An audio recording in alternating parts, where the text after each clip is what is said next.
Hi there, welcome back. My name is Abby Flynn. I'm a broker associate with Ketchum Realty Group, and today we're going to talk about how you can win a multiple offer situation. So the first thing I want to say is not actually about multiple offers, but please read the contract. You're signing a legally binding contract. Even if the realtor walks you through it, which I always do, you still need to read the contract. So after you've read the contract, here's some things that you can do to make your offer more appealable to that seller. So the first thing I always do is I pick up the phone and I call the listing agent and say, hey, besides money, what would the seller like to see in an offer? And more times than not, this listing agent has an idea. Well, if you offer this, or if you let them stay in a lease back, or if you give them an extra time to close, then they're gonna favor your offer over somebody else's. It's always important to have that conversation because remember, when you're selling real estate, it really needs to be a win-win situation, or else why do it? The next thing I'm going to talk about is offering an as-is, or what's called a clean contract. A clean contract or an as-is contract just gives the seller a peace of mind that they're not going to have to jump through any more hoops in order to make you happy and for you to buy this house. An as-is contract does not mean that you're going to go to the closing table no matter what. You still have that 2 weeks to do all of your investigations, all of your due diligence, and if you find anything that you don't like in that 2 weeks, you can walk away and get your money back. Here's the other thing, what I say all the time about an as-is contract, we're not going to ask for any repairs unless we find something that was not disclosed or something that ends up impacting the value of the house or needs to be done in order to close the loan. So for as-is contracts, it's really important for you to get those inspections so that you know what you're buying. It doesn't mean that every house is going to be absolutely perfect, but at least you're going to know what your maintenance headaches are going to be before you ever buy the house.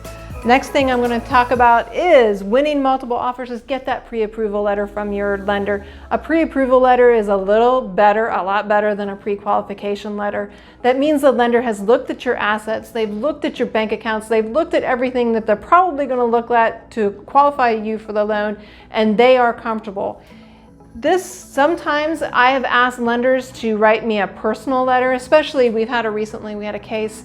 We had a closing where the buyer was a really heartfelt, wonderful young lady that had a really kind of tear-jerking background. In that case, the lender, who's also a good friend of mine who's closed a lot of homes with me, wrote a personal letter to the seller saying what a wonderful candidate that this buyer was and how she had complete confidence that that buyer was ready to go to the closing table and had jumped through all the hoops. I think it helped us win the bid.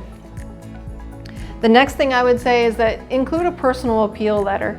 This year in 2020, the Association of Realtors has told listing agents that they really need to be careful about these personal appeal letters. We call them seller love letters because it can put the seller in a position where they can violate unintentionally fair housing laws, especially if the buyer reveals that they're in a protected class, like they have kids or they're in a minority situation or they are a minority. Those kind of things, if the seller doesn't pick your offer, could end up getting that seller in trouble. So some sellers, some listing agents will say, do not send us a seller love letter or a personal appeal letter. I still think it's worth it. People like stories. They remember the stories more than they remember all the numbers. So the last thing I want to talk about is an escalation clause. We see it more and more here. We have a really competitive, really strong seller's market. People are looking for any edge that they can get. Sometimes they make a really high offer and they hope that the appraisal will bring it down, and if the appraisal doesn't bring it down, they're ready to go to closing even at that much higher number. But an escalation clause kind of helps you reach that in the sense that you're saying to the seller, I'm willing to beat any other offer you have by X amount. That might be $2,000, it might be $1,500, it's whatever you and your realtor decide. And I'm willing to go all the way up to X amount. So let's say you're making a bid on a $300,000 house. Their list price is $299,900. You've walked through it, it's beautiful, it looks perfect, you don't see anything major repair. You've come in with an as-is contract. We're ready to go to the closing table if this house is as it appears. We have pre-approval from our local lender. We're approved for more, but we're not going to tell them that. We also have a lender letter saying that if we don't get you to the closing table, that lender is going to give the seller $2,500. That doesn't happen very often. A few lenders offer it.